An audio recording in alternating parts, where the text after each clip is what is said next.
Existem as pessoas que aceitam, que vivem a paternidade, que aceitam e buscam viver o sonho de Deus. E existem aquelas que negam a paternidade. E é muito importante falar dos dois, porque de um lado existem meio que os heróis, são os exemplos que a gente deve seguir, como por exemplo o Eliseu, que foi muito bem ministrado pela Isabelle, e também tem os carinhas malvados, que infelizmente negam a paternidade, negam a vontade de Deus e escolhem viver conforme a própria carne. E é desses rapazes que eu vim falar. E no livro de Timóteo, na carta de Paulo a Timóteo, fala especificamente deles algumas vezes. Cita algumas vezes esses homens, né, que negaram a paternidade de Paulo, que não foi diferente também com Paulo. Então, por favor, vamos abrir lá em 1 Timóteo 1:18 ao 20.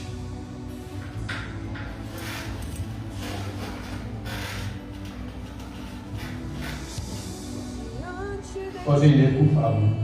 Esse é o dever de que te encarrego, ó filho Timóteo, segundo as profecias de que antecipadamente foste objeto, combate firme, maravilhado com vontade. Ô, gente, vamos coordenar isso aí, por favor. Esse é o dever de que te encarrego, ó filho Timóteo, segundo as profecias de que antecipadamente foste objeto, combate, firmado nelas o bom combate, mantendo a fé e boa consciência, porquanto alguns, tendo rejeitado a boa consciência, vieram a naufragar na fé. E dentre esses se encontram Himeneu e Alexandre, os quais entreguei a Satanás para serem castigados, a fim de não mais blasfemar. Até aí tá bom. É de cara tipo esse aí que eu vou falar hoje. Himeneu e Alexandre.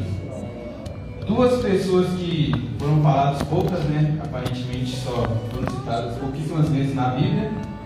Mas é disso que eu vou falar. Porque o próprio Paulo fala. Eles naufragaram na fé, foram blasfemos e que Paulo diz que entregou eles a Satanás. Mas é como perguntar, pô, como assim? Paulo ele tinha contato com o diabo para entregar alguém na mão dele? Não, claro que não, né, gente? É assim que funciona. Paulo ele não escolheu o caminho que ele seguiria, eles escolheram. As pessoas escolhem ser entregadas na mão de Satanás, a verdade é essa.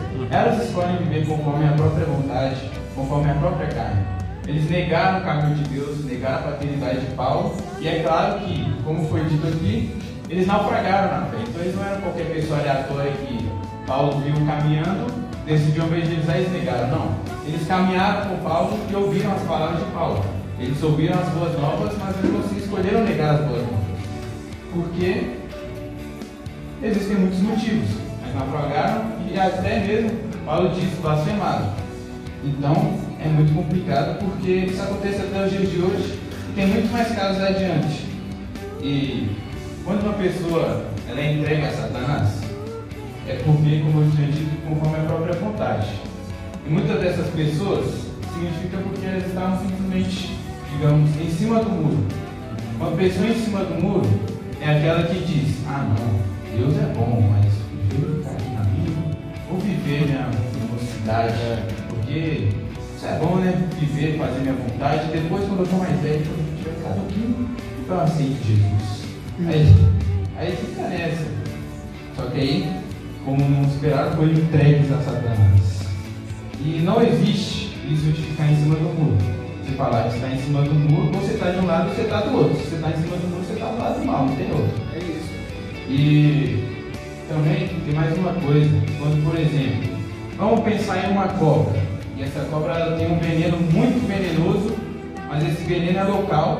Mas logo depois esse veneno se espalha pelo corpo. Então vamos dizer que essa cobra picou o meu dedão. Aí, para eu não perder a minha própria vida, eu tenho que escolher perder o meu dedão. Então, para o veneno que está aqui nesse dedão não espalhar para aqui tudo, eu tenho que arrancar esse dedão.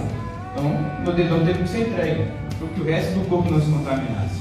É a mesma coisa com o corpo de Jesus, com o corpo de Cristo. Não podemos deixar que o corpo todo se contamine por pessoas que escolheram se contaminar.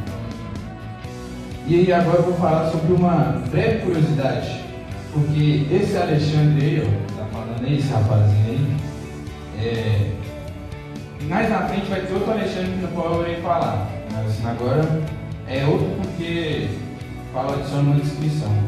Vamos abrir lá em Atos 19, mas não vamos ler o capítulo todo, porque dando um breve contexto, Paulo estava em Éfeso, estava tendo uma grande confusão porque lá eles adoram a deusa Diana e já foi ministrado aqui, se você não sabe, vigia. Agora abre lá, por favor, só em 33 e 34.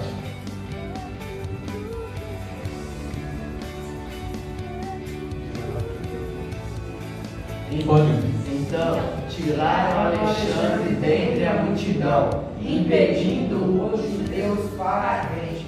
Este, acenando com a mão, queria falar ao povo. Quando, porém, reconheceram que ele era judeu, todos, a uma voz, gritaram por espaço de quase 2 horas: grande é a Diana dos Efésios. Só isso. Agora é só uma breve curiosidade, porque existe a possibilidade, não estou dando certeza, porque eu não sou mestre nem nada, do mesmo Alexandre que foi citado em Timóteo ser esse Alexandre. Que ele quis dar uma palavra aí para o povo que estava adorando Diana, mas foi brutalmente silenciado. Aí agora vamos para o próximo, ainda em Timóteo. 2 Timóteo 1, 15 ao 18. Por favor.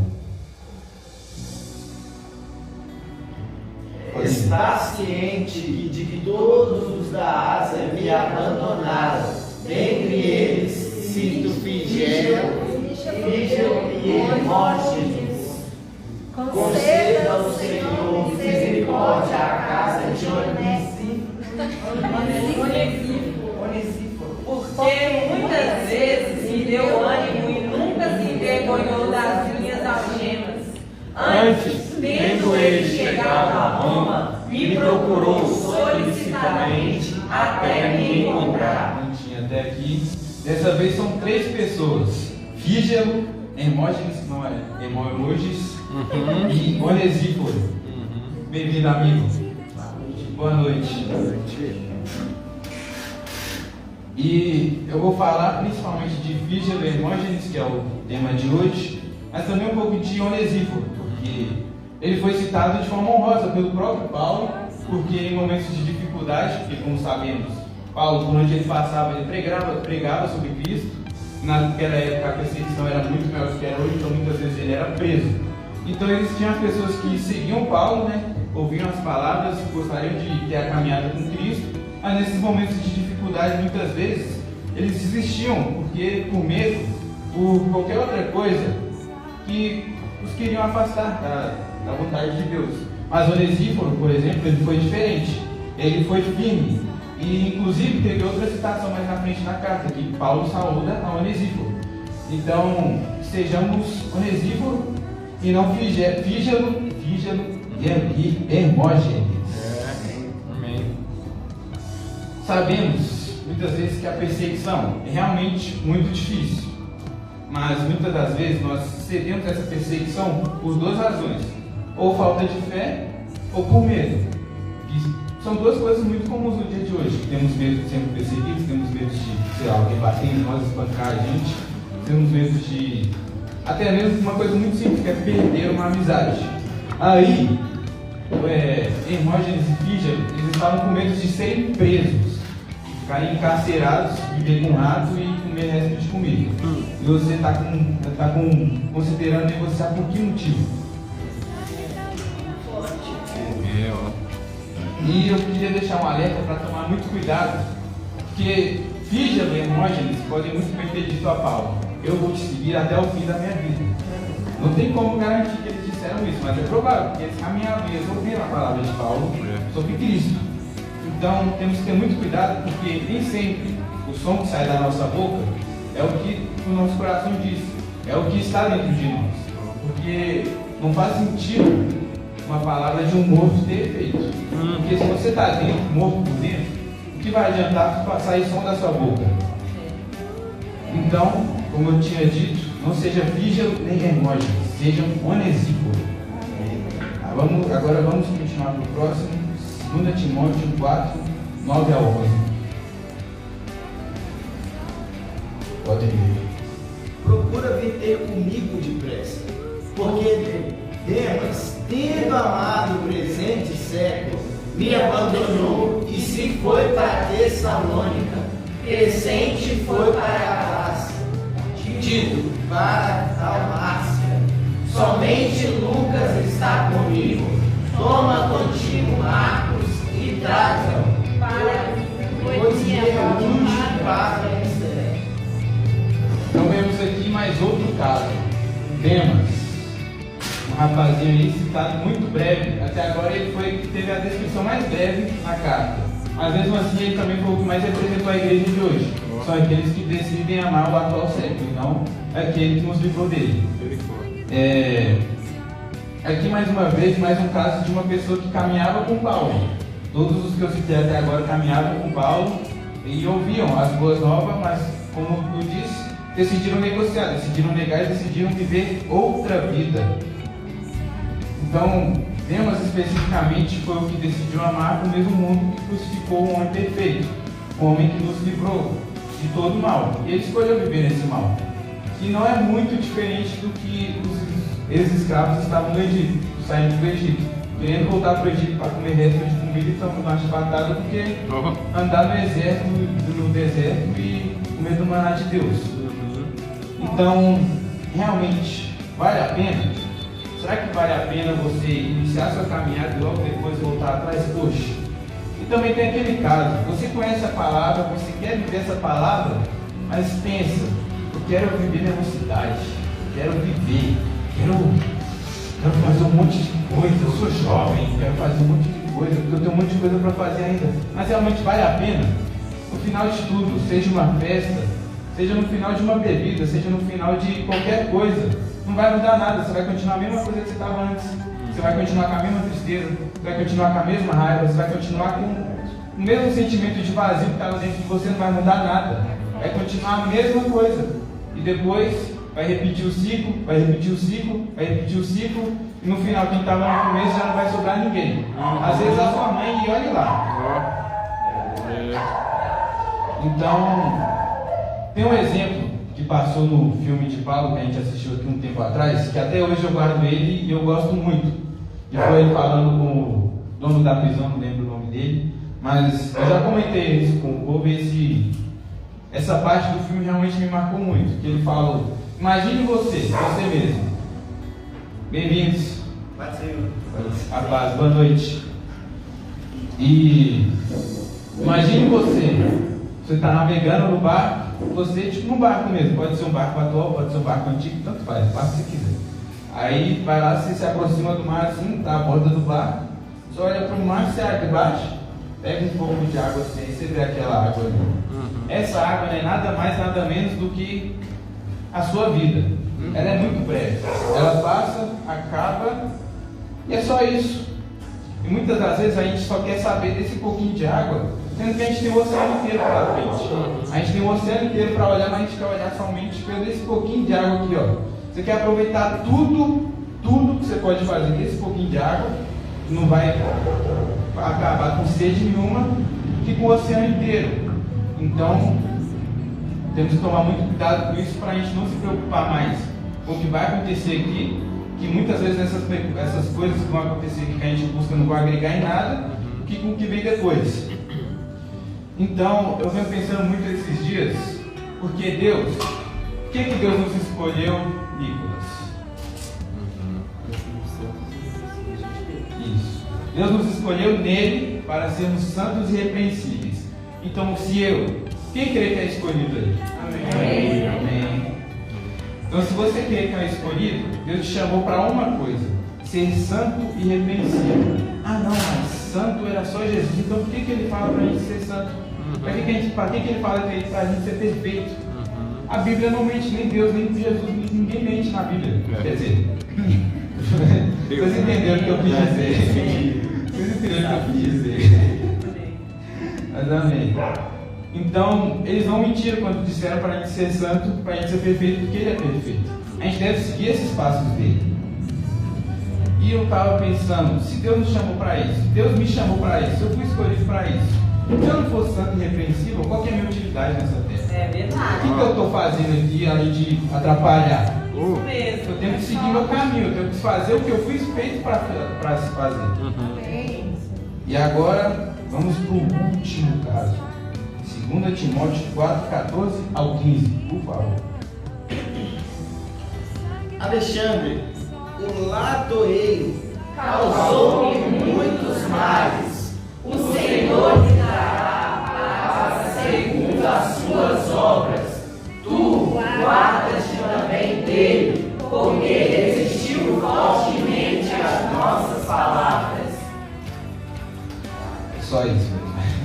A descrição aqui dele também é bem breve, mas ele parece ser um caso um pouco diferente. Igual eu tinha falado, havia 2 Alexandres. Tinha o primeiro, que era o filho do Hermógenes, e agora tem esse Alexandre aí, o latoeiro. Ele foi um caso mais específico, mas por ser um caso diferente também não significa que não era conhecido. Paulo citou ele para Timóteo, não foi à toa, era uma pessoa conhecida. E Paulo alertou: toma cuidado com esse homem porque ele me causou muito mal. E ele resistiu à palavra. Então, esse homem, mesmo ele causando mal, foi oferecido ele o manto da paternidade, foi oferecido ele a vida com a paternidade, a vida com Cristo, foi oferecido ele a oportunidade de viver o sonho de Deus. Mas mesmo assim, ele resistiu e ainda causou mal. E ele pode ser um dos piores casos. E Paulo mesmo fala que... Passa mais um versículo aí, por favor. Ah não, passa no volta. Tá certo, é no 14. O Senhor lhe dará a paga segundo as suas obras, tá certo? Então, muitas das vezes essas pessoas que podem ser conhecidas nossas, que nós queremos falar sobre Cristo ou qualquer outra coisa, e principalmente Cristo, né, por favor, e nos causam maus, muitas das vezes queremos ter conosco, queremos ter para nós a vingança, porque, poxa, ele nos fez mal, então vou ter que fazer para ele também, porque não pode ficar assim. Como é que uma pessoa faz mal para mim e fica numa dessa? Não pode ser assim. Nosso papel é seguir em frente. A gente não pode fazer nada se uma pessoa fez mal para a gente, a não ser ter conhecimento de que a vingança pertence ao Senhor. A vingança é dele e ele mesmo fala que ele vai pagar segundo a ordenança do Senhor. O Senhor lhe pagará segundo as suas obras. Então, nesses casos, o que a gente deve fazer é seguir para a próxima pessoa. Não adianta nada ficar insistindo em uma pessoa que não quer insistência. Uma pessoa que simplesmente não quer. E nós não fomos chamados para sermos vingativos. E nós não também fomos chamados para obrigar ninguém. Paulo, ele não insistiu porque ele não pode obrigar ninguém. Ele não está aí para obrigar ninguém a seguir a caminhada que ele segue. Ele não está aí para obrigar ninguém a viver o que ele vive, a viver o que Cristo vive, a viver o que qualquer pessoa vive. Ele está aí para apresentar. Ele apresenta o caminho, ele mostra o caminho e oferece a paternidade que ele tinha para oferecer. Mas se todas essas pessoas que eu mostrei até agora negaram, exceto o discípulo, o que ele tinha a fazer? Deus, nem Deus sequer obriga a gente. Quem dirá Paulo, quem dirá eu, quem dirá cada um de vocês? Ele não obrigou ninguém. Quem dirá nós? Cabe cada um decidir se vai seguir esse caminho ou não. E agora vamos prosseguir para o versículo 16 ao 18. Na minha primeira defesa, ninguém foi ao meu favor. Antes, Todos me abandonaram. Que isso não me seja posto em conta. Mas o Senhor me assistiu e me revestiu de forças, para que, por meu intermédio, a pregação fosse plenamente cumprida, e todos os gentios a ouvissem, e fui libertado da boca do leão. O Senhor me livrará também de toda obra maligna, e me levará salvo para o seu reino celestial. A Ele glória pelos séculos dos séculos. Amém.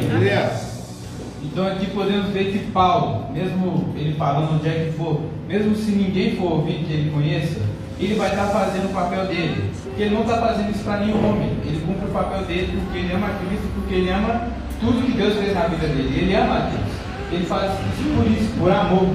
Não somente porque ele quer ou porque ele sente medo de ser condenado. Não. Nós não fazemos isso, nós não servimos a Deus por medo de sermos condenados. Nós servimos porque amamos Ele, deve ser por isso. Hoje, nós buscamos a salvação. Nós buscamos a salvação primeiro, é claro. Mas e depois que você tem sua salvação? Você vai ficar lutando por ela pelo resto da sua vida? Você vai ficar lutando contra o pecado pelo resto da sua vida? É claro. Mas não vai ser só isso. Você vai ter obras também. Você vai buscar ter obras para o Senhor se você ama Ele genuinamente. Se você está com Ele de forma genuína. Se você quer ter com Ele comunhão de forma genuína. Não quer ser só mais um salvo porque simplesmente está com medo. E em todos esses casos que eu citei, Paulo, ele não perdeu nada. A verdade é essa. Paulo nem Deus perderam nada, a não ser uma vida. Mas que essas vidas escolheram se perder. E isso acontece sempre, porque nós, quando decidimos não fazer as coisas de Deus ou coisas semelhantes, Deus não perde nada. A verdade é essa. Deus, Ele não precisa de nós, porque se nós não fizermos, Ele levanta outro em nosso lugar. Então, é só a gente que perde quando a gente não faz. A verdade é essa.